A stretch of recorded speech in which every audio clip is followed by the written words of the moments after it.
주님께 기도하심으로 예배를 드리기 원합니다. 사랑하는 주님 감사합니다. 오늘도 저희가 각자 또 주님 사모하는 마음으로 이 자리에 모이고 또 한 마음으로 주님께 예배드리고 주셔서 감사드립니다. 주님께서 기뻐하시는 그 마음 품고 저 같은 마음 품고 예배드릴 수 있도록 도와주시고 이 시간 저희 고백 그리고 저희가 지금 찬양하는 것들이 오직 한 분 주님만을 위한 그 고백이 될 수 있도록 주님 저희를 붙잡아 주셔서 오늘 그 노래와 주님 말씀을 사모하며 나왔습니다. 오직 한 분 주님 저를 가까이 해주셔서 예수님의 이름으로 기도드렸습니다.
할렐루야.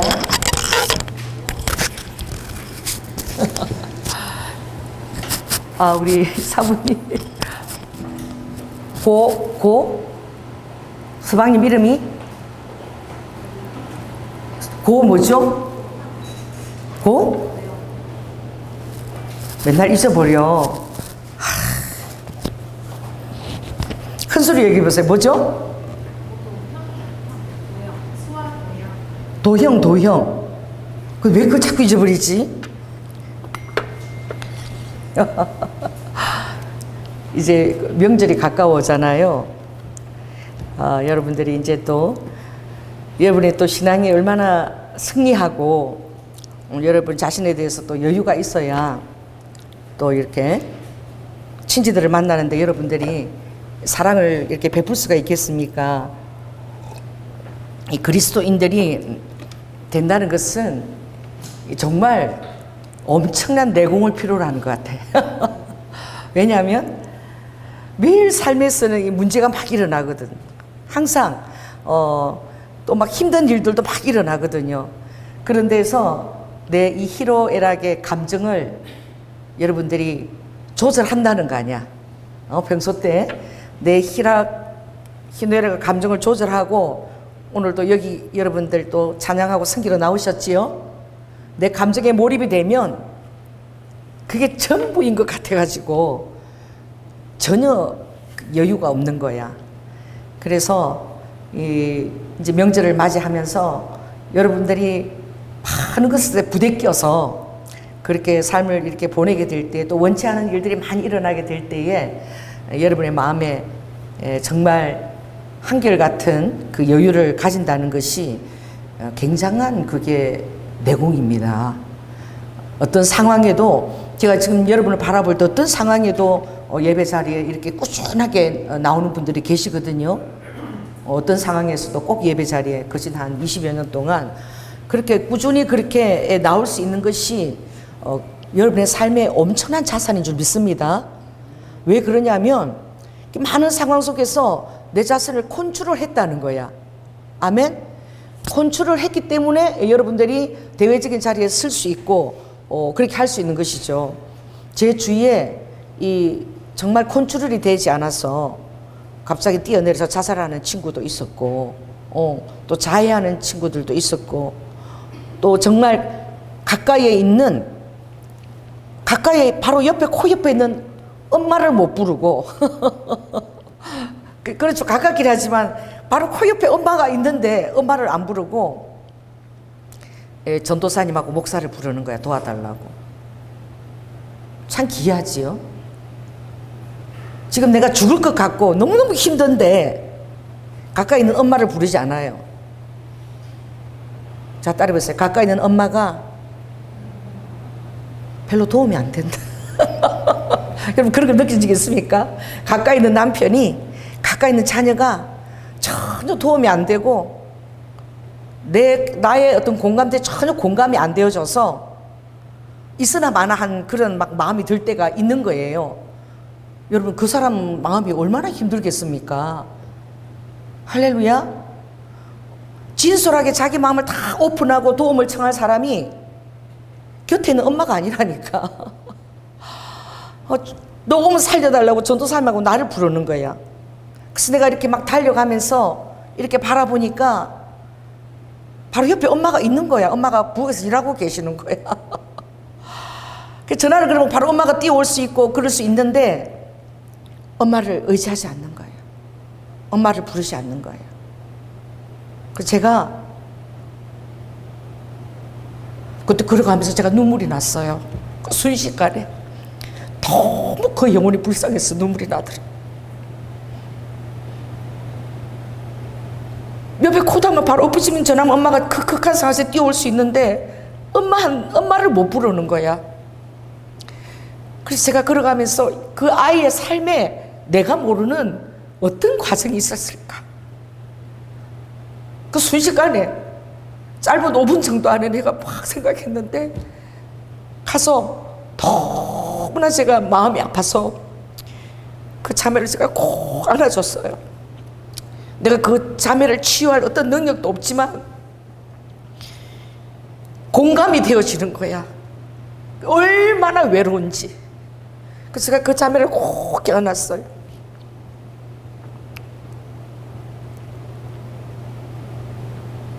여러분, 일상생활이 안 되는 것입니다. 일상생활이 전혀 안 되는 거예요. 자기를 컨트롤하고 제어할 능력이 전혀 없는 거야. 그래서 귀신이 역사하는 거예요. 귀신의 소리가 들리고 역사하고, 지금 내가 막 그냥 호흡이 끊어져서 죽을 것 같은데,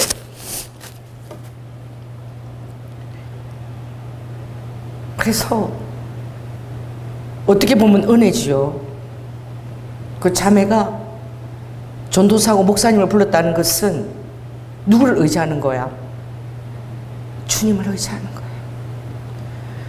전도사님, 목사님, 내 가정 앞에는 아무것도 모르지만 하나님이 가까이 계시고 하나님이 함께 하시는 분이니까 엄마도 이해 못하고 가족들도 이해 못하는 내 아픔을 알 거라고, 그분들 치밀하면 누리는 그 주님이 자기 아픔을 알 거라고 바로 곁에 있는 엄마한테 연락을 못하고 부르는 거예요. 나 왜 그렇게 그게 눈물이 나는지 몰라. 그때 제가 눈물이 너무너무 마음속으로 나서 막 눈물을 삼키더라고. 그렇게 힘들었어요.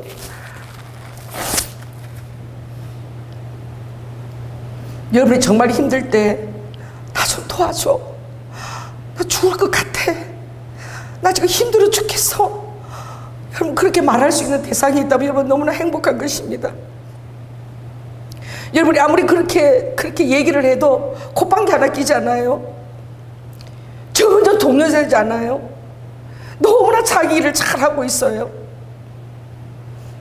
너무 힘들 때 아는 거야. 그 사람은 아는 거야.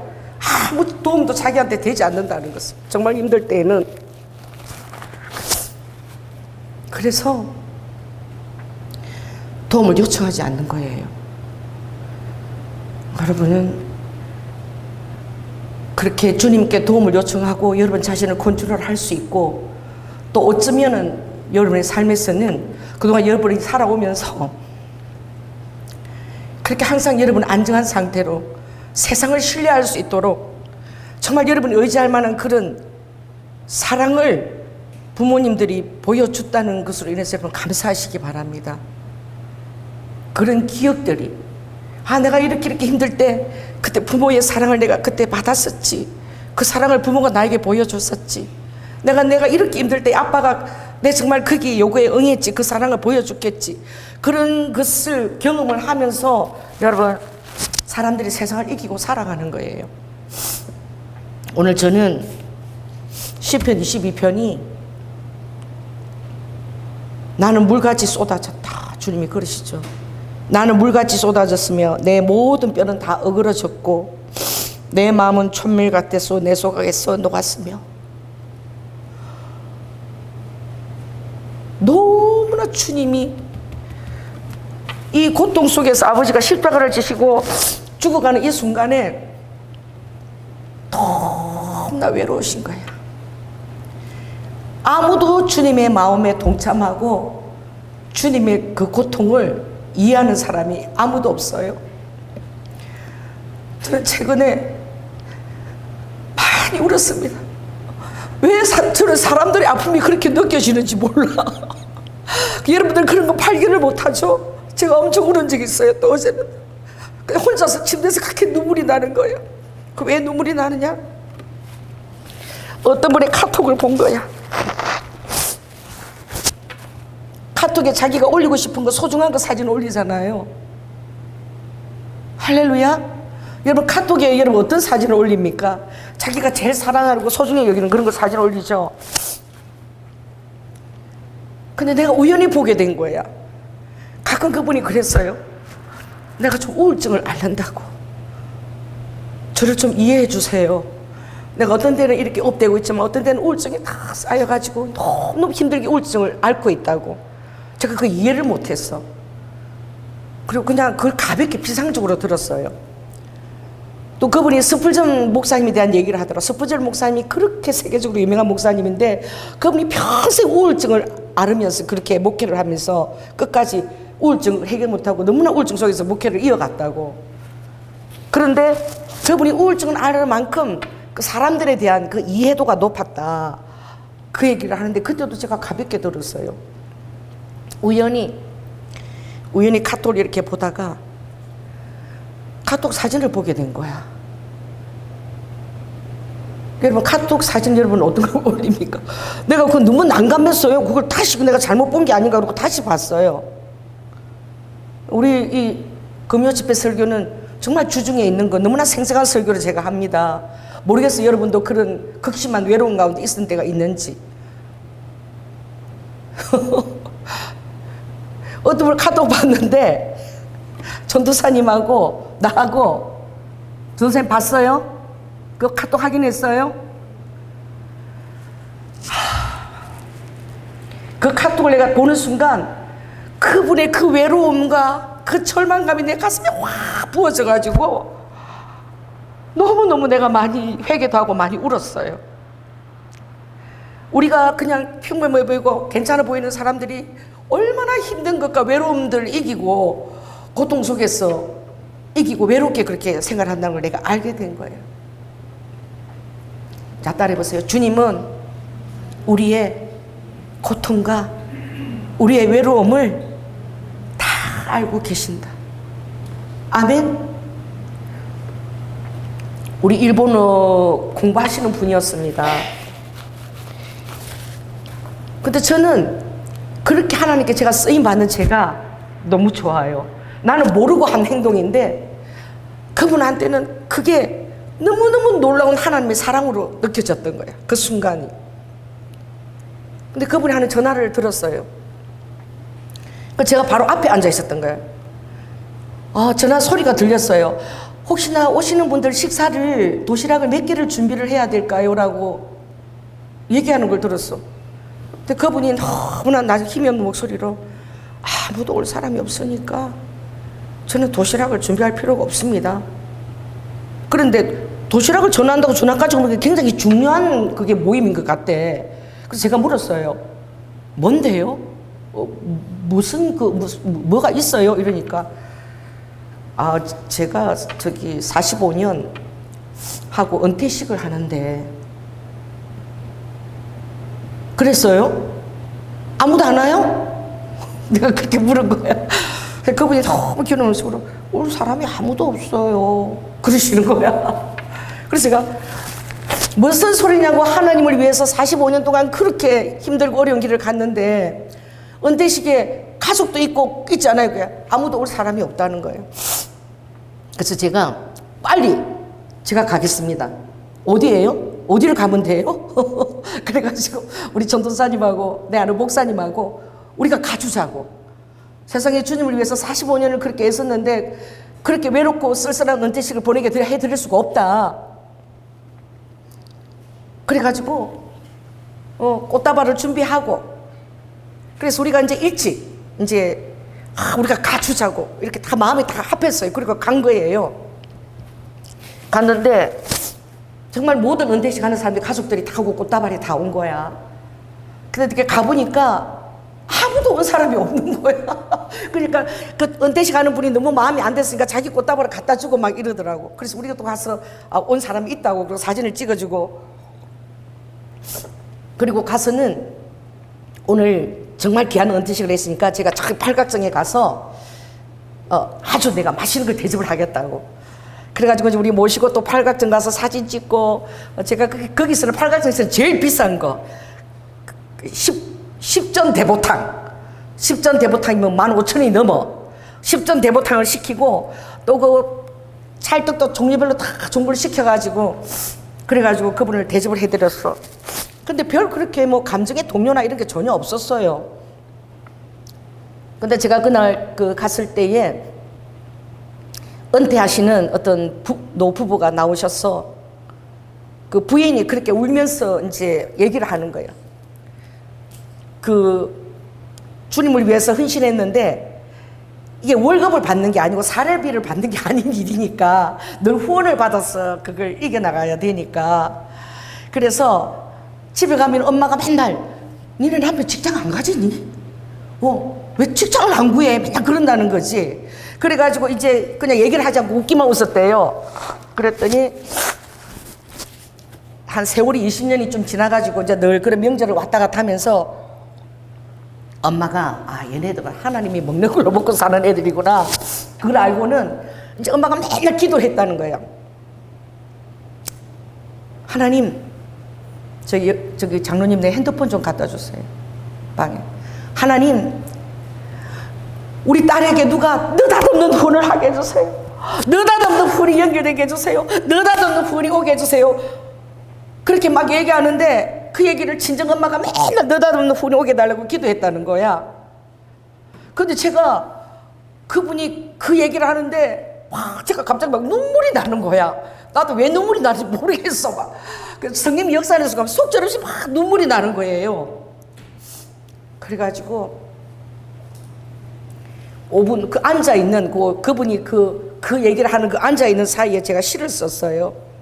너무 제가 주님의 길을 가는 사람들이 어떻게 주님을 길을 가는가, 그 친정엄마가 평생을 얼마나 딸이 생계가 안 될까봐 느닷없는 후원을 기도했을까. 저도 주님이 느닷없는 후원을 많이 해주셨으니까. 근데 얼마나 그 친정엄마가 그 딸하고 사이가 사는 게 막막해 보였을까. 그러니까 막 제가 눈물이 나더라고. 그래가지고 2025년 3월 11일 느닷없는 후원, 제가 시를 썼습니다. 정년퇴직을 마치며 예수님을 닮은 분, 구부정한 허리, 희끗한 반백의 머리, 평생 주님과 함께 걸어온 길, 은퇴 선교사님의 플롯, 넬라 판타지아, 서툴고 둔탁한 리듬, 최선을 다해 부시는 모습, 숨이 차올라 중간중간 끊어지는 호흡, 헐떡이며 오직 주님만 바라본 여정, 그게 다 느껴지는 거예요. 그냥 어떻게 할지 몰라 길을 잃기도 세상의 분께 최선의 순종, 반백의 삶 동행해 주셨기에 눈물을 글썽이던 사모님, 평생 느닷없는 후원 주십사 딸리 위해 기도했던 장모님, 포기하지 않고 달려오신 한 땀 한 땀, 보혈의 발자국, 의지할 지팡이처럼 주님 선한 목자로 저들을 인도하소서. 근데 이 시를 제가 쓰면서 이게 한 5분 만에 순식간에 제가 썼는데 그렇게 눈물이 나더라고요. 얼마나 그 외롭게 그 길을 걸어왔을까. 왜 눈물이 났냐면 가족들이 아무도 오지 않았어. 가족들도 아무도 인정을 하고 있지 않다는 거. 주님을 위해서 그 길을 걸어갔지만 가족들조차도 인정을 받지 못하고 주님을 헌신한 그 길을 가족들이 때로는 멸시도 하면서 그렇게 외롭게 걸어왔다는 게 느껴지면서 때로는 사람들 인정도 받고 그렇지만 여러분, 가장 여러분을 그래도 지치지 않게 오게 하는 것이 누구의 공감대입니까? 사랑하는 가족들이 공감해 주는 것이지요. 장로님 은퇴식 할 때 정말 열심히 수고했다고 우리 전부 다 가서 아이들까지 다 가고 막 프랭크 그 카드 막 사진 찍었어, 막 우리 미가 사진 붙였어, 저 사진 이렇게 붙여서 만들고 평생을 정성으로 사랑으로 이렇게 키워주신 아빠 너무나 애썼어요, 수고하셨어요. 막 프랭카드 붙이고 막 꽃다발 들어오고 막. 그런데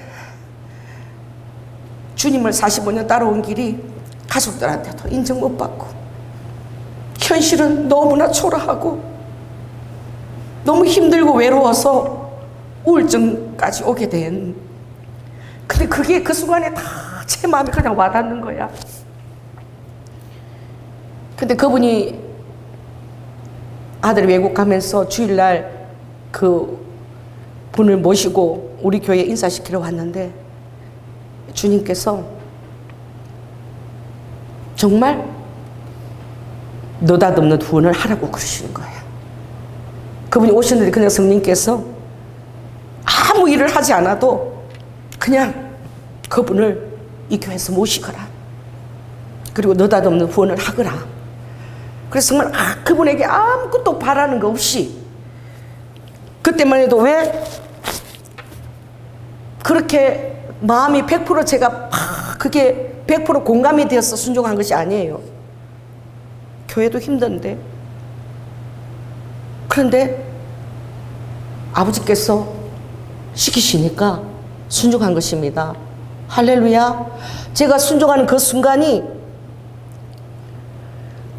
자식이 공감 못 해주고 남편이 공감 못 해주고 아내가 공감 못 해주는데 누가 공감해 주고 있는 순간인 거예요. 하나님이 이 교회에서 왜 나를 캐스 맞춘 거야? 저는 왜요? 주님이 그렇게 하라고 그러니까 뭐 그냥 기계적으로 저는 순종하는 것이죠. 늘 순종해 왔던 것처럼. 그런데 항상 힘들어 하셨어요. 목사님 제가 우울증이 있어요. 그런데 저는 전혀 공감을 못했어요. 그렇게 똑똑하시고 인생 연역도 화려한 분이신데 뭘 우울증이 있을까 그랬는데 제가 어저께 그 카톡 사진을 발견했어요. 누워서 이렇게 보다가 어디서 많이 본 사진 같아서 이렇게 카톡 사진을 보니까 그걸 카톡에다 올려놓으신 거예요. 은퇴하는 그날 갑자기 찾아갔던 김건희 목사님과 저와 전도사님 힘이 하나도 없는 목사이로 마이 은퇴식이 뭐야 리텐탈인가 단어도 잘 모르겠어. 리텐탈 세리머니 이러고 그냥 이렇게 올려. 우리는 뭣도 모르고 그 사진 막 이렇게 찍고 이렇게 했는데 죄송해요 제가 울다 웃다가 했어.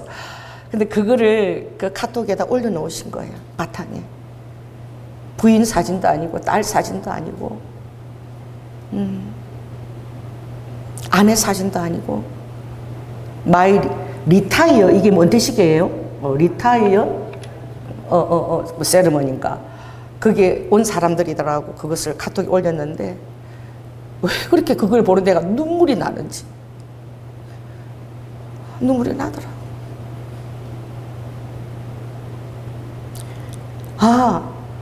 나는 못 모르고 우리는 그때 순종하고 마음에 감동받아서 갔는데 그것이 그분에게는 주님의 위로였구나. 할렐루야. 주님의 위로라고 그분이 받아들인 거야. 아무도 알아주지 않는 이 은퇴식을 주님이 알아서 이렇게 나를 챙겨주시는구나 라고 받으신 거예요. 보통 그렇게 해도 그걸 사진으로까지 그렇게 카톡을 올리진 않거든요. 근데 올린 것을 바라보면서 주님이 감사했어요. 할렐루야. 여러분이 외롭고 힘들고 정말 고통스러울 때 그런 주님의 손길의 위로가 가닿았으면 좋겠습니다. 할렐루야. 이번에 수요일 날 설교를 하는데 전도사님이 그러시더라고. 그 설교를 듣고 제가 너무 우울해졌어. 어떤 설교냐면 대언을 했어요. 주님께서 대언을 하라고 하시는데 자기의 너무나 그런 상처, 트라우마, 치유받지 못하는 것에 갇혀서 힘들어하는 것을 치유를 받아야 된다라고 그 설교를 했어요. 근데 그 설교를 듣는데 제가 그게 바로 나한테 하는 대언이구나 하고 깨달아진 거예요. 그래서 제 영에 정말 그 대언을 해줬기 때문에 제 영의 한꺼풀이 이렇게 풀려나갔어. 그것 때문에 한 주간 내내 힘들었어요. 내가 이때까지 해왔던 그런 대언 사역과 주님께 순종했던 그런 사역들이 혹시 사단이 나를 써먹은 건 아닐까? 사단이 나를 이용했지는 않을까? 내가 영분별을 못해서 속지 않았을까? 내가 속았지 않나? 막 이런 생각 때문에 너무너무 괴로운 거야. 그러면 내가 이 사역을 계속 해나갈 수 있을까에 대해서도 괴로운 거야. 왜냐하면 저는 너무나 철저하게 유기당한 경험이 3번이 있었어요. 머릿속에 잊혀지지가 않고 항상 사단이 그 기억을 가지고 저를 괴롭혀요. 어떤 기억이냐? 그 5살 때 큰 고방에, 연탄만 있는 고방에 불도 안 들어오는데 하룻밤 갇힌 거죠. 5살짜리가. 쥐들이 오고 가는데 막 고방에 이렇게 멍석을 깔았는데 거기 5살짜리를 바깥에서 작물수를 채우고 가뒀는데 그 방이 엄청 컸어. 연탄이 막 이렇게 쌓여 있었는데 그게 지들이 가는데 살려달라고 그렇게 울었었는데 밤을 꼬박 새게 하더라고. 그리고 그 다음날 문을 열고 가족들이 들어오는데 나보고 너 같은 것은 살 필요가 없다라고 죽으라고 이 물을 묻고 죽으라는데 또 그 어릴 때 왜 그런 영화들은 조양재 오빠랑 많이 보러 다녔는지 극장에 그냥 공짜로 이렇게 우리 동생 예쁘지요. 그때는 손잡고 들어가면 공짜야. 그래갖고 극장 화장실에 만나자 이러면 우리 동생 예쁘지요. 손 좀 갖고 들어가 주세요. 난 들어가. 그럼 오빠는 또 누구 손잡고 들어오는 거야. 그럼 우리 화장실에 만나고 팍 이래갖고 공짜로 영화를 맨날 보러 다니는 거야. 여러분 그때 나이가 5살밖에 안 됐을 때예요. 우리 오빠는 7살이고. 그래갖고 영화 극장을 다니면서 안 본 영화가 없어. 우리 오빠가 그렇게 깨를 잘 썼어. 그래 그때는 옛날에는요 영화라는 게 맨날 뭐 말을 타고 오면 아멘거사 이러면 사약 갖고 오는 거야. 사약. 그때는 다 그 한국 영화인데 사약 갖고 오면은 뭐 한복을 입고 이렇게 앉아서 이거 먹고 죽으라 그러면 그거 먹고 어떻게 토하고 시끄면 토하고 죽는 거예요. 영화가 다 그런 거였어. 음영이다 이러고 사약을 받으라 이러면 너무 웃기죠. 마지막 장면에 항상 죄인이 있잖아요. 그게 꿇어 앉아서 사약을 먹고 그리고 피를 토하고 쓰러져 죽는 이런 거 너무너무 많이 봤어. 마지막 장면을. 근데 그 영화 장면하고 똑같은 거예요. 제가 이렇게 멍석을 깔고 앉았는데 문을 열고 삼촌하고 다 가족 들어와서 너 같은 거 살 필요가 없으니까 이거 먹고 죽으라는 그 진짜 사약 주는 것처럼 이런 대접에다가 그래가 살려달라고 얼마나 울었던지 살려달라고.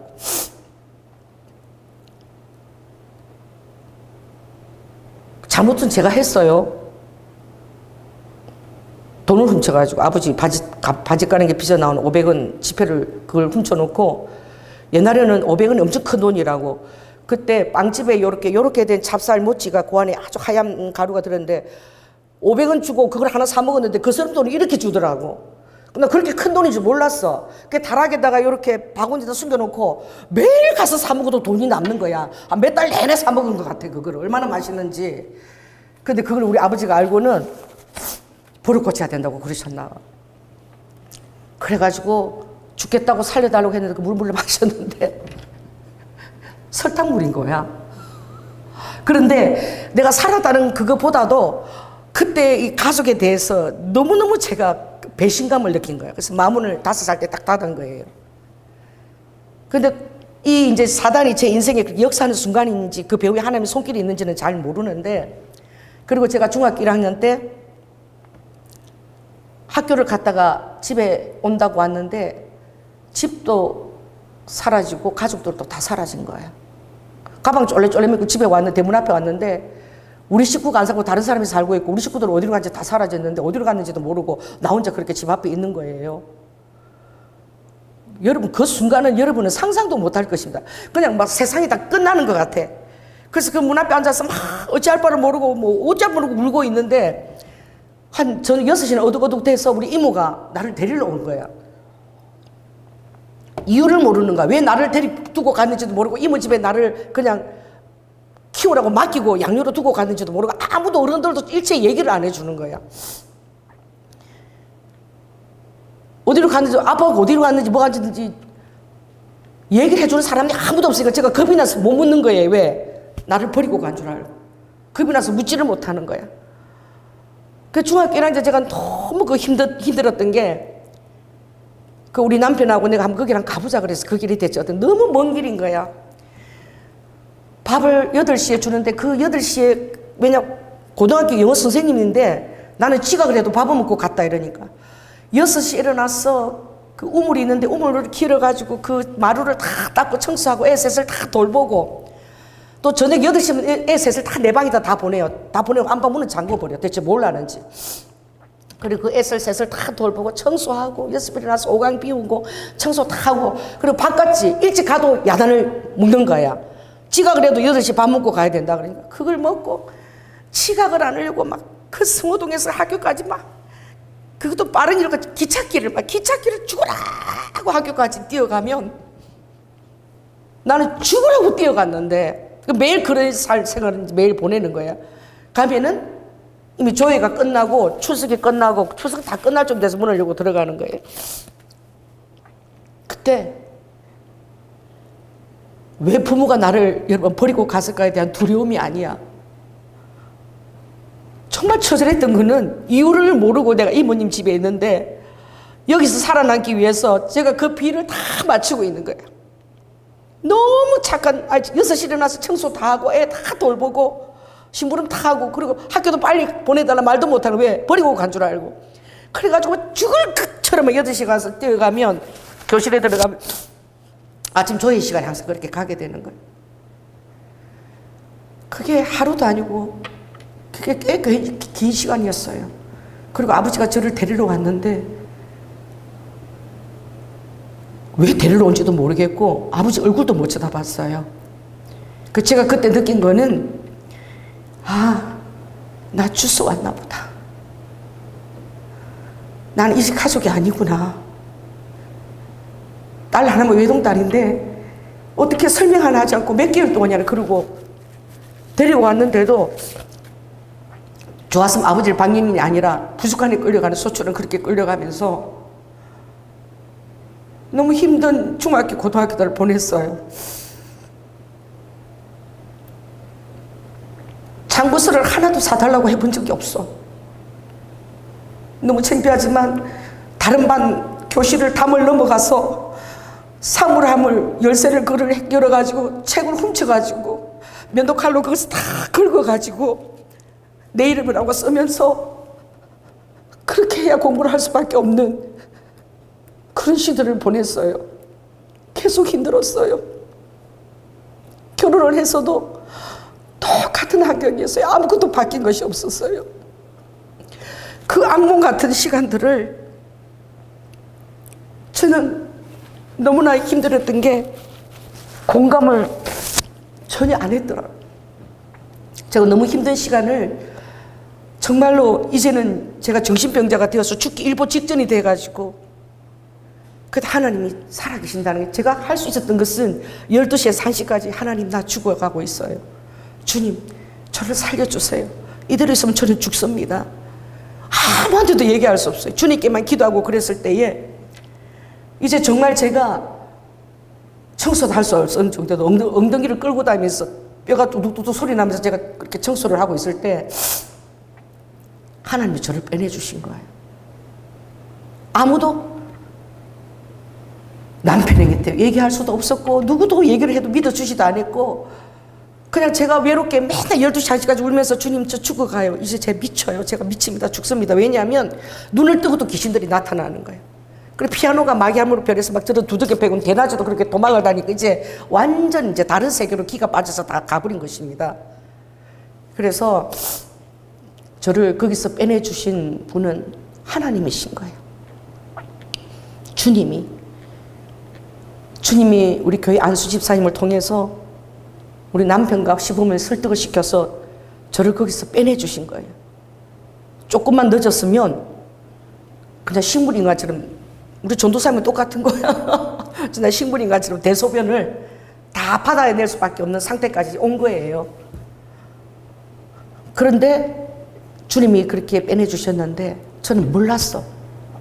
그동안 내가 주님의 은혜로 잘 지내왔다라고 생각하고 하나님이 나를 주의 종으로 쓰기 위해서 아픈 사람들의 그런 마음들을 공감하고 읽게 하기 위해서 나를 그런 어려운 가운데 주셨고 이 모든 것을 하나님이 쓰시는구나 그렇게 생각했어. 근데 전도사님이 정말 내가 몰랐던 그 마지막 치유를 이번 수요일 날 했어요. 그게 뭐냐면 깨닫게 된 거야. 뭐냐면 제가 주님이 나를 버리면 아무데도 내가 갈 데가 없는 거야. 남편을 신뢰 못하는 거예요. 왜냐하면 나는 너무너무 고통스러운 세월을 한 7년을 살아냈는데 우리 남편은 그게 한 달 정도로밖에 기억을 못하고 그게 한 달 정도밖에 기간이 아니었나 이렇게 생각하고 내가 너무 놀래버린 거예요. 1년에 365일인데 그것을 내가 7년 동안이나 나는 지옥 같은 삶을 얘기 뭐 그렇게 고통을 했는데 전혀 모르는 거야. 아무도 공감 못하는 거야. 내 그 고통스러움과 그 두려움에. 그래서 제가 아무도 믿을 수 없다. 아무도 못 믿겠는 거야. 주님밖에 못 믿겠는 거야. 주님밖에. 그래서 제가 항상 어디 가면 길을 잊어버리는 거야. 왜 그런 줄 아십니까? 어디 뭐 일본이고 어디 가면 막 길을 잊을까 너무너무 제가 겁을 내요. 그러면은 꼭 그 길을 잊어버릴 상황이 오는 거예요. 제 두려움이 있으니까. 그 사람들이 나를 떼놓고 가버릴까 봐 너무 무서워하는데 꼭 그런 상황이 오는 거야. 그러니까 뭐 지하철이나 바깥에 막 길을 못 찾아서 막 허둥대는 거야. 왜냐하면 자꾸 그 버려지고 유기된 그 아픔이 너무 컸기 때문에 일행들이 나를 버리고 가면 어떡하지 하는 그 두려움이 내가 있는 거예요. 그래서 그게 어떻게 나타나는가 하면 이제 삶 속에서 제가 많이 나타났어요. 이제는 알겠어요. 그게 어떻게 내 삶에서 여러분도 그런 게 많이 있다면 여러분 치유되기를 원합니다. 어떤 사람이 나를 어떻게 이 교회를 하면서 어떤 성도가 지금 나하고 관계 안 좋아서 나를 떠나려고 그런다. 떠날 것 같다. 그러면 엄청 제가 독하게 대하는 거예요. 그래서 내가 먼저 어떻게 해요? 그 성도에게 상처를 줘서 그 성도가 나갈 수밖에 없게끔 만드는 거야. 왜?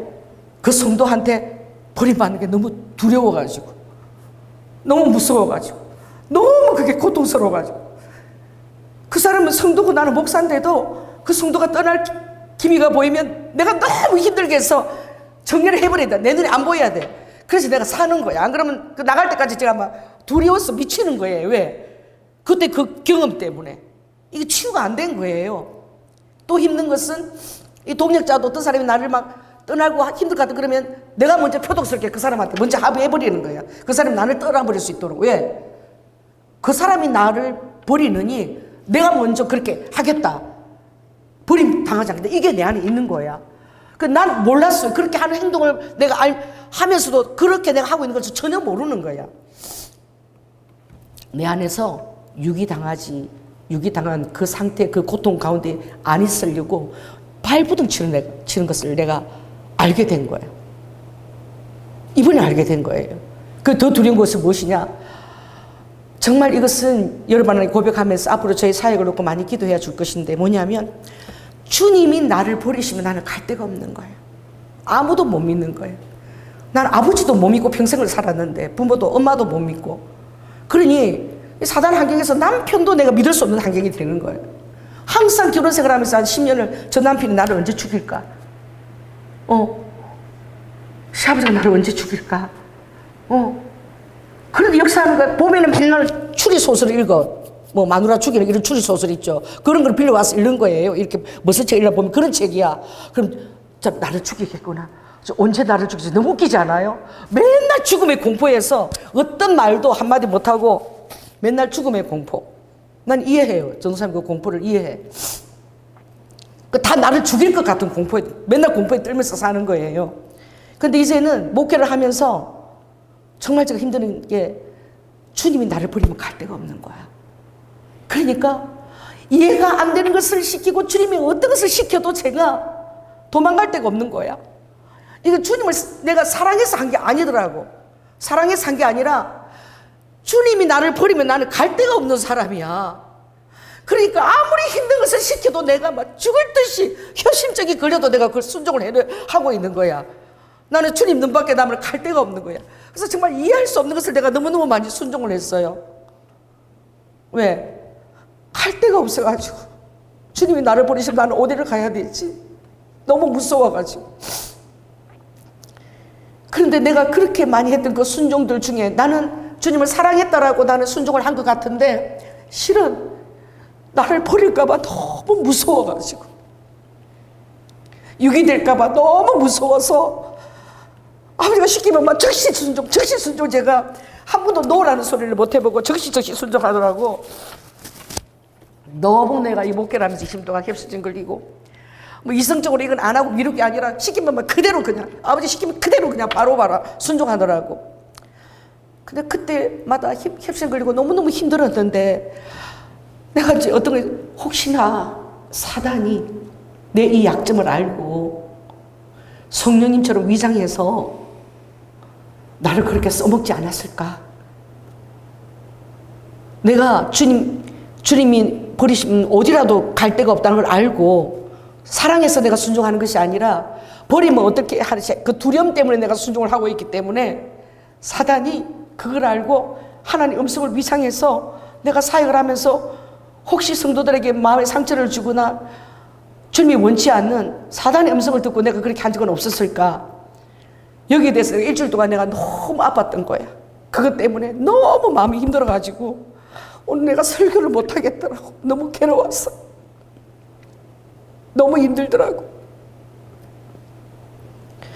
하나님, 내가 이거를 지금 20년 목회 이제서야 내가 깨달았는데, 내가 주님을 두려워해서 순종을 한 것이지 아버지를 사랑해서 내가 순종한 것은 아니다.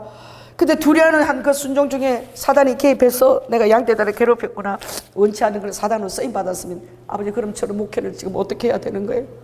지금 목회를 지금 내가 해야 되는 거예요? 말아야 되는 거예요? 정말 너무너무 괴로운 거예요. 죽을 듯이 괴로운 거예요, 제가. 그래서 오늘 내가 도저히 이 강대상에 내가 설 수가 없더라고. 왜?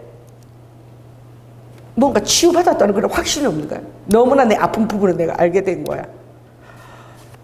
그것이 생각이 들어오니까 나에게 그동안 어떤 일에도 확신을 주지 않았던 남편이 그렇게 믿고 미울 수가 없고, 나를 유기시키던 그 아버지가 그렇게 용서가 안 되고, 그런 환경 가운데 나를 이렇게 주님과의 관계에 이렇게 힘든 지경으로 내모는 그 상황들이 다시 용서가 안 되는 상황으로 나에게 다가왔어.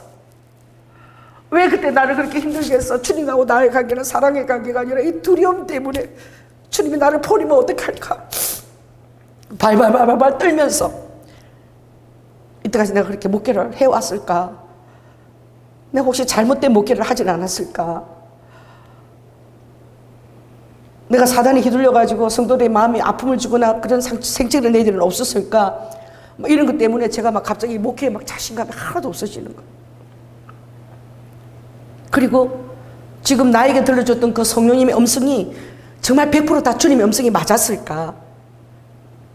그게 만약 아니라면 나 대원사역을 어떻게 해야 돼? 그 지금까지 나에게 줬던 그 음성에 대해서 제가 이제 확신이 없어졌어. 확신이 없어져서 너무너무 제가 마음이 힘든 거예요. 그래서 오늘 제가 마음이 그랬어요. 주님, 제가 이제 이것을 내가 알았고 내가 치유도 안 됐는데 내가 이거 목회를 하는 게 정말 옳은 걸까요? 내가 주님의 대언이라고 하는데 이 대언이 성령님이 정말 음성이라고 이때까지 참 믿고 했는데 내가 정말 두려움으로 그냥 막 즉시 순종을 해왔다면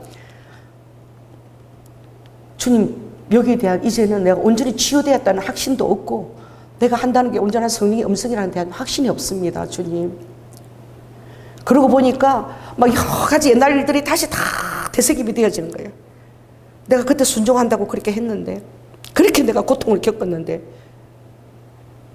지금 내가 만일에 이 상태로 했다면 나는 노라고 했을 것이다, 주님한테. 아버지, 그건 아닌 것 같습니다. 노예요. 그래서 나는 지금 오늘 모세가 얼마나 건강한 신앙을 가졌는지 이제 알았던 거야. 여러분, 정말 제가 20년 동안 노를 한 번도 못 해본 거예요. 그러니까 얼마나 힘들었겠습니까? 시킨 음성대로 무조건 다 순종하고 살아온 거예요. 이 목회가 여러분들도 이해할 수 없을 것이고 저도 너무너무 힘들면서 해온 거야. 그런데 제가 지금 깨달은 것은 출애굽기 32장에 모세가 노했잖아. 그 백성들이 한글 송아지를 만들고 막 대적했을 때에 너무너무 하나님이 화나셨잖아요. 이 목이 곧은 백성들 말이야. 이 목이 곧은 백성들 내가 같이 가지 않겠다. 너 혼자 가라. 여러분, 그러면 조이라는 어떻게, 지금 저의 이 영적 상태는 그러면 나 혼자 어떻게 가지? 주님이 돌봐주지 않는데 혼자 가라고 하는데 그게 하나의 음성이기 때문에 그냥 그 300명 백성하고 나 혼자 가는 거야. 그 300명 백성하고 나 혼자 가면은 얼마나 많은 그 사단 역사하고 내가 얼마나 그 모세가 힘들었겠어요. 생각을 해보세요. 그죠? 그리고 모세는 하나님과 당당한 관계를 가진 거야. 그래서 모세는 사랑을 많이 받은 거야. 엄마 젖 먹었지. 그리고 그 바로 공주가 그렇게 자기 아들처럼 사랑을 다 줘서 그렇게 양육했던 거예요.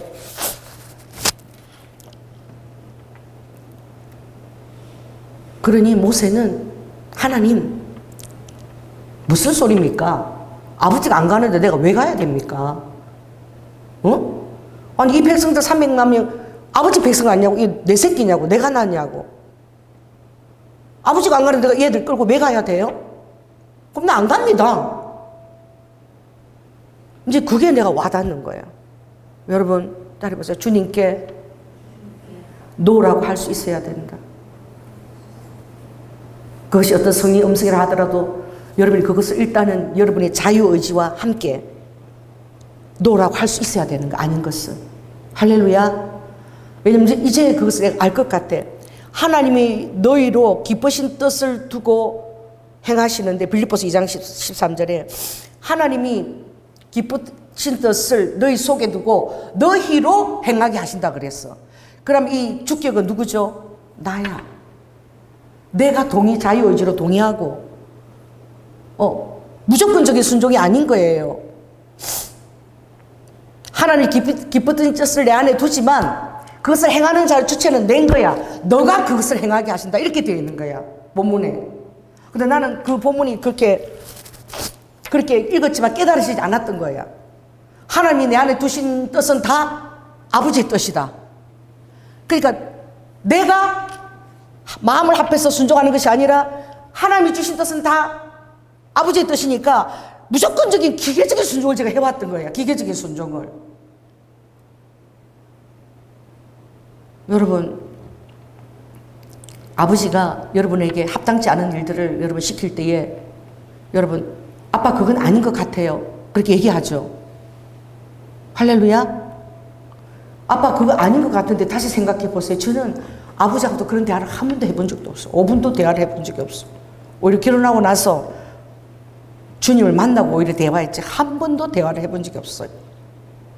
엄마하고도 대화를 해본 적이 없어.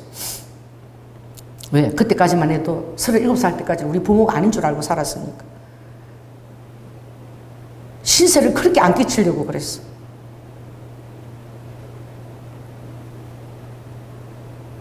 그래서 제가 지금 깨달은 건 무엇이냐? 아닌 것은 노라고 할 수 있어야 되는 거예요. 여러분, 저처럼 기계적인 순종을 하지 마시기 바랍니다. 그런데 어떻게 보면 성령님이 그래서 쓰신 부분도 많이 있는 것 같아. 왜냐하면 그 느닷없는 후원을 얘기하면서 제가 기계적으로 순종했기 때문에, 이유도 모르고 순종했기 때문에 아버지 뜻이 이루어졌거든요. 그분에게 주님의 위로가 가닿았거든요. 근데 제가 이제 이런 게 지금 좀 굉장히 믹스가 돼 있어서, 짬뽕이 돼 있어서, 그건 아버지 뜻이 이루어졌다고 생각해. 그래서 제가 어떤 분에게 순종해서 갈 때 강간당할 뻔 적이 있잖아요. 그래서 지금 생각하면 남자가 혼자 있는데 가라. 그 영혼을 구원했다고 얘기하지만 만약 지금 제가 주님 믿고 음성을 들으면 저는 안 갔을 것 같아. 아버지, 나는 못 갑니다. 이해할 수 없어요. 그 뭐 야쿠자 두목을 구원하기 위해서는 아버지가 그 방법까지 동원해야 됐는지는 알 수 없지만, 그 영혼은 구원받았다지만, 지금 생각하면 나는 정말 내가 이제는 할 수 없는 부분 한계를 걷고 못하겠습니다. 그런 부분을 기계적으로 순종하느라고 제가 정말 20년을 목회하면서 제가 이게 다 협신증이 오고 정말 죽을 듯이 순종하느라고 제가 너무너무 힘들게 순종을 해온 거야. 20년을 그렇게 목회해왔잖아요. 또 그렇게 살아왔잖아요. 내 삶이 그렇잖아요. 근데 지금 전도사님이 그걸 찝어준 거야. 노를 할 줄 알아야 되고, 정말 주님을 두려워해서 순종했기 때문에 주님이 불쌍해서 저를 지켜주신 적은 모르지만, 그래도 하나님이 그렇게 위험한 순간순간만 저를 지켜주셨거든요. 지켜주신지는 모르지만 이제는 주님을 사랑해서 순종을 해야 된다. 할렐루야. 제가 돌아본 거는 전부 다 너무 무서워서 순종한 거야. 나 버릴까 봐. 주님이 나 버리면 나 갈 데가 없어서, 어디도 내가 신뢰할 만한 장소가 없고 어디도 신뢰할 만한 품이 없어서 아무도 못 믿겠어. 남편이나 자식들이 조금 나한테 서운한 말을 한마디 해도 그게 뼈에 사무치도록, 왜? 그 상처가 있으니까. 그렇죠. 그러니까 하나님이 나한테 어떤 뼈에 사무치는 말을 하면 나는 죽을 것 같으니까. 왜? 하나님밖에 내가 붙들고 있는 분이 없으니까. 그런데 그게 어쩌면은 사단의 통로가 될 수도 있었다는 생각을 지금 제가 너무나 겸손하게 제 자격에 적용을 해보는 거예요. 기계적인 순종인 거예요. 무조건적인 순종인 거예요. 여러분, 그렇게 할 수 있는 사람이 얼마나 되겠습니까? 여러분, 주님이 시키는 것을 무조건 다 순종할 수 있겠어요?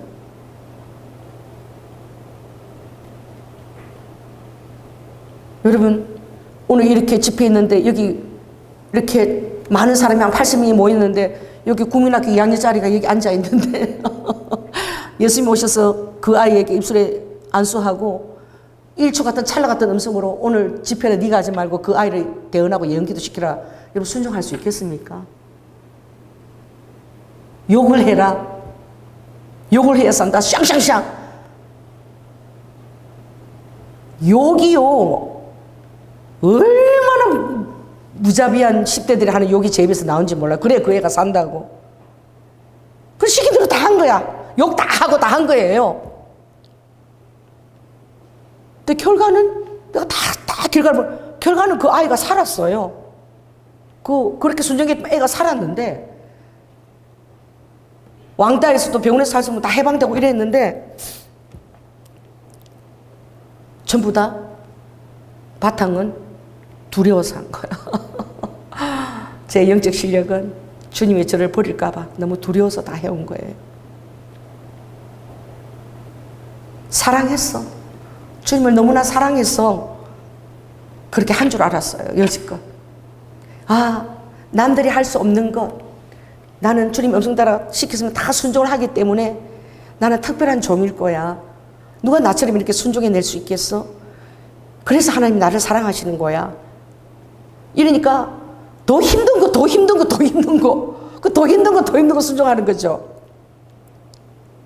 여러분 오늘 주님이요, 여러분 전 재산 싹싹 끌어가지고 생파 보는 사람한테 주라 그러면 다 줄 수 있겠어요? 이거 그냥 기계적인 것입니다. 기계적 순종이에요. 너무 무서워가지고 다 보고 계시니까 하나라도 숨길 수 없으니까 그냥 기계적으로 하는 거예요. 그런데 아버지가 그래도 보호하셨어. 할렐루야. 주님은 주님이셔. 저를 다 보호를 해주셨어요. 죽지 않게 해주셨고 강간 안 당하게 해주셨고, 할렐루야. 그렇게 해도 제로로 만들지 않고 또 하나님의 공급처를 또 열어주셨고, 그동안은 하나님이 너무 제가 불쌍해서 아버지가 다 이렇게 해주신 거예요. 근데 이제는 제가 주님을 이제는 사랑해서 내가 순종해야 되겠다. 할렐루야. 주님을 사랑해서 순종하려면 여러분 어떻게 해야 되느냐? 사랑과의 관계를 포기하지 마십시오. 아멘. 아멘. 건강한 관계를 맺으십시오. 여러분들의 삶에서 자녀와 가족과 더불어서 건강한 사랑을 맺기를, 관계를 포기하고 주님과의 관계만 도피식으로 머물러 있는다면 여러분은 저처럼 도피적인 신앙이 되는 거예요. 그래서 여러분의 자녀를 신뢰하세요. 할렐루야. 여러분의 남편을 믿어주세요. 그리고 여러분의 아내를 믿어주세요. 그게 여러분이 사는 길인 거예요. 아멘. 그리고 여러분이 건강한 관계를 맺으려고 아무리 힘들어도 계속 노력을 해야 되는 거예요. 그렇게 하게 될 때에 하나님이 여러분 안에 사람들의 관계에서도 신뢰를 심어줄 줄 믿습니다. 그래서 여러분은 저처럼 다 포기하고 주님한테만 매달리면 안 돼요. 주님만 아시면 된다. 다 버려도 괜찮아. 나는 주님이 있으니까. 이러면 안 됩니다. 그 사단 역사할 수 있는 거예요. 너무 힘들게 안개를 만드는 거예요. 정말 오늘 권사님 너무 부러웠어요. 그 얘기를 듣는데 왜 나는 노력을 덜 했지? 왜 나는 그렇게 노력을 안 했지? 가족들하고. 그냥 왜 교회만 나서 맨날 기도만 하고 주님만 보고 있고, 왜 관계들하고 사람 관계들 안에 그런 걸 맺으려고 노력도 안 하고, 사랑을 그렇게 표시도 안 하려고 그러고, 서운한 것도 표시도 안 하고, 담을 쌓았지. 오늘 우리 이혜영 권사님 댁에 15년 된 해피가 지난 주인가, 주일 아침. 얼마 안 됐잖아요. 주일 아침에 하늘나라로 간 거야. 15년, 무려 15년. 그러니까 얼마나 그 남편은 남편대로 말을 못하는 이 반려견들이 때때로는 굉장히 정말 의지가 됩니다. 곁에 와서 머물러 있고, 그죠? 정말 가족들도 이해 못해 힘들 때는 머물러서 내 곁에서 앉아 있고 그들 쓰다듬고 이러잖아요. 얼마나 많은 교감을 나누겠어요. 자녀들은 자녀대로 부모가 힘들 때 또 그 강아지들 외출하면서 또 해피가 얼마나 안고 이러면서 얼마나 많은 기쁨을 줬겠어요. 그런데 오늘 성님이 저한테 하시는 말씀인 것 같아요. 그래서 권사님이 죽을 것 같았대. 한 주간 내내 해피가 사라져서 그렇게 공감을 나눴다는 거야. 다른 사람들은 이해 못해요. 뭐 걔가 죽었다는데 뭐가 그렇게 죽을 것 같아. 너무 죽을 것 같고, 해피가 그렇게 가면 엄마가 죽을 것 같다는 거 가족들이 또 다 아는 거야. 그걸 다 아는 거야. 강아지라 할지라도 너무나 가족들에게 사랑을 주고 교감을 했기 때문에 아는 거예요. 그래서 세상에 누구지? 은혜가 얼마나 회사 일이 바빠. 은혜가 엄마가 너무너무 마음이 아프고 죽을 것 같아서 미국에서 왔다는 거야. 와서 해피가 죽을까 봐. 그래 왔죠. 있어 준 거야. 그 아플 동안에. 해피가 죽을 동안에 엄마가 너무너무 고통스러우니까 같이, 얼마나 엄마가 힘들게 해서 같이 와서 그 시간을 함께 해준 거야.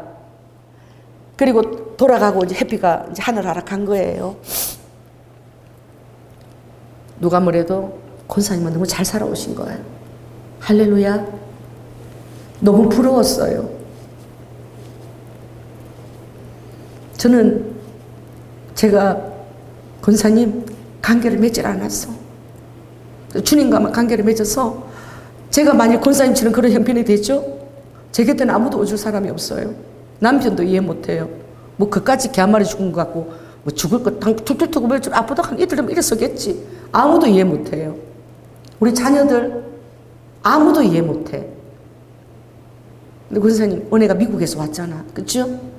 오늘 성령이 그거 저한테 들으라고 한 소리예요. 너무 잘 살아오신 거예요. 자녀들과 관계를 잘 맺고 오신 거예요. 너무너무 부러웠어요. 권사님. 저는 교회 할 동안에 권사님 1년에 한 통화도 남편하고 전화를 안 했어.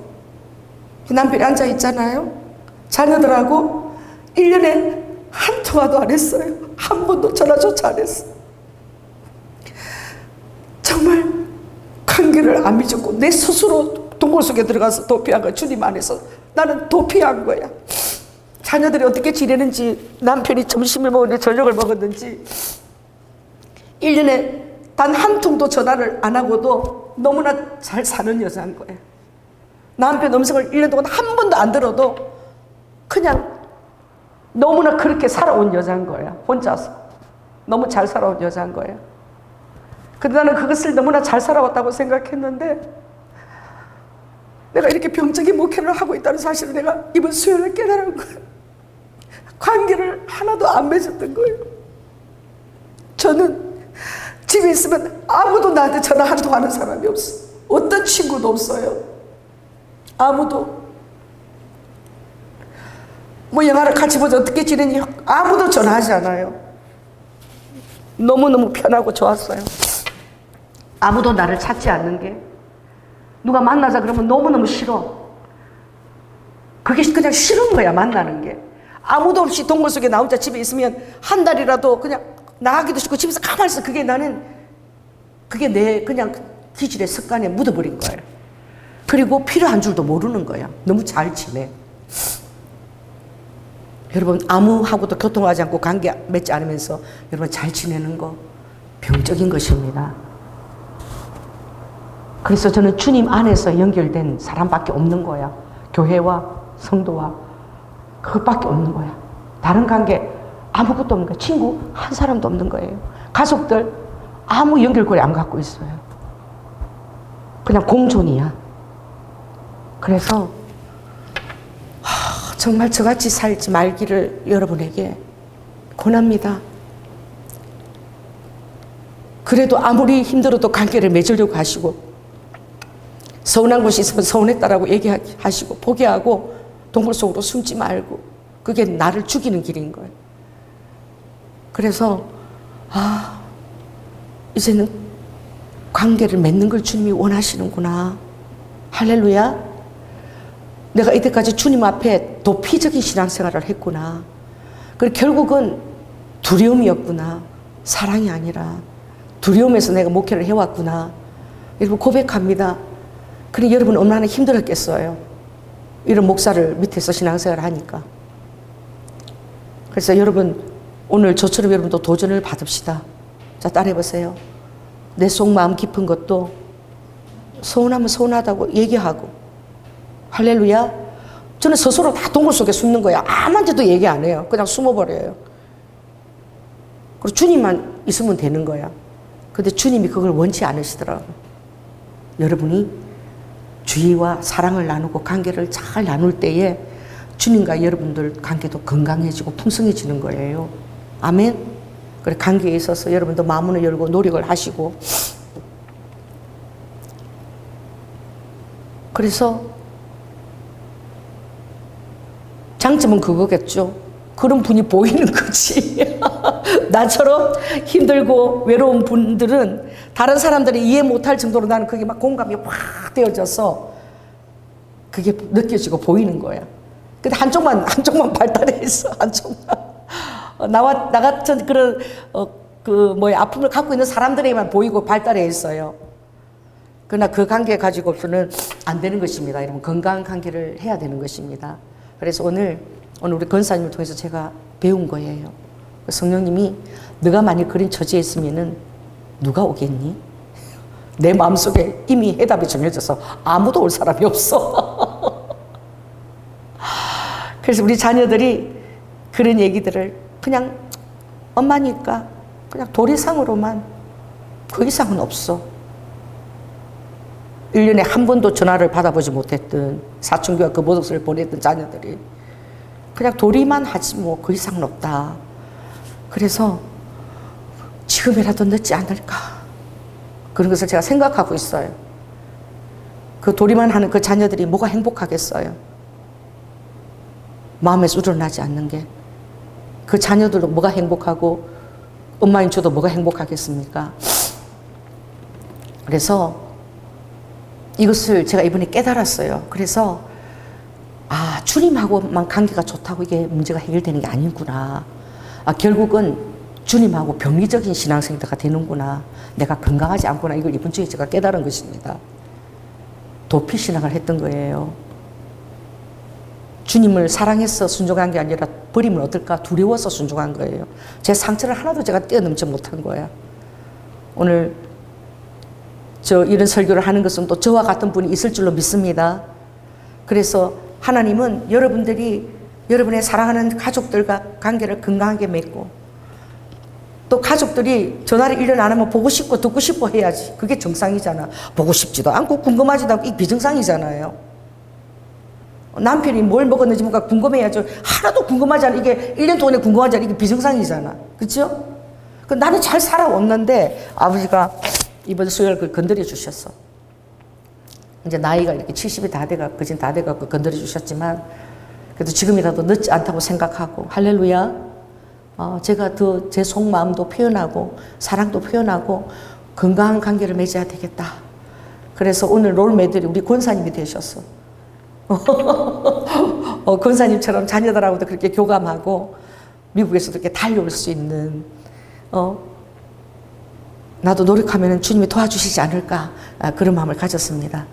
부족합니다. 말씀을 마치겠습니다. 성령 하나님 정말 자라면서 가정폭력이나 부모와의 관계가 좋지 않아서 교회 다니면서 주님을 만났지만 정말 주님을 자기는 사랑한다라고 주님밖에 없다라고 고백하지만 아버지 그것이 병적인 것이고 주님 앞에 도피하는 것이고 너무 주님께 매달려 있어가지고 건강한 관계도 맺지 못하고 아버지 노도 해보지 못하고 아버지가 버리면 어떡하나 아버지 기계적으로 예스 죽을 듯이 그것을 순종하면서 자기도 신앙생활이 힘든 자유의지를 통해서 아버지가 기쁨을 받으신다는 그 사실도 모르고 때로는 아버지 그것 때문에 사단이 이용할 수도 있는 것이지요. 하나님 이것을 늦었지만 우리 전도사님 대언을 통해서 깨닫게 해주심을 감사를 드립니다. 아버지 여전히 제 안에는 그 상처들이 너무나 두껍게 겹겹이 그렇게 자리하고 있습니다. 이제 나이가 많이 먹고 좋은 시간들이 많이 주어지지만 여전히 그 아픔 속에 사단이 또아리를 틀고 있는 것을 제가 바라봐요. 주님 저희들을 건강하게 빚어주시고 또 사랑하는 가족들과 또 관계들을 아름답게 맺으며 그 안에서 풍성한 주님의 사랑을 경험하고 또 건강한 주님과의 관계가 될 수 있도록 주님 도우시고 역사하여 주시옵소서. 사랑이 많으신 예수님 이름으로 기도드립니다. 아멘.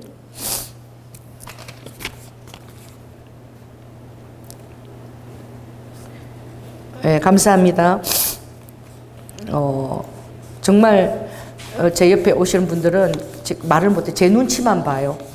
말을 안 하니까 뭐 때문에 화가 난지도 모르니까 가족들이 눈치만 이렇게 부러질 때까지 저도 기도하면서 주님 안에서 뭔가 이제 해결되면 그때 부러지니까 뭐 얘기를 안 하니까 일체 모르는 거예요. 제 눈치만 가족들이 보거든요. 참 이제는 좀 더 소통할 줄 알고 할렐루야. 뭐 원하는 것이 있으면 얘기도 할 수 있고 삐지지 않고 삐져서 더 동굴 속으로 더 들어가지 않고 역시 그래 이러고 포기하지 않고 그런 용기 있는 자가 될 수 있도록 도와주시기 바랍니다. 할렐루야. 사랑의 주님, 아버지 하나님 정말 부끄러운 고백을 했습니다. 아버지 하나님 영적으로 제가 굉장히 연약하고 또 문제가 있다는 사실도 깨닫게 해준 것을 감사를 드리고 우리 전도사님이 수요일날 그렇게 대언을 해줘서 너무나 감사합니다. 아버지 하나님 많이 늦었지요. 이제 70이 다 됐지만 우리 자녀들이 전부 다 너무나 엄마한테 말 한마디 못하고 얼마나 외롭게 그동안 성장해 왔는지 저 동안도 얼마나 외롭게 살아왔는지 우리 가족들이 다 그런 것입니다.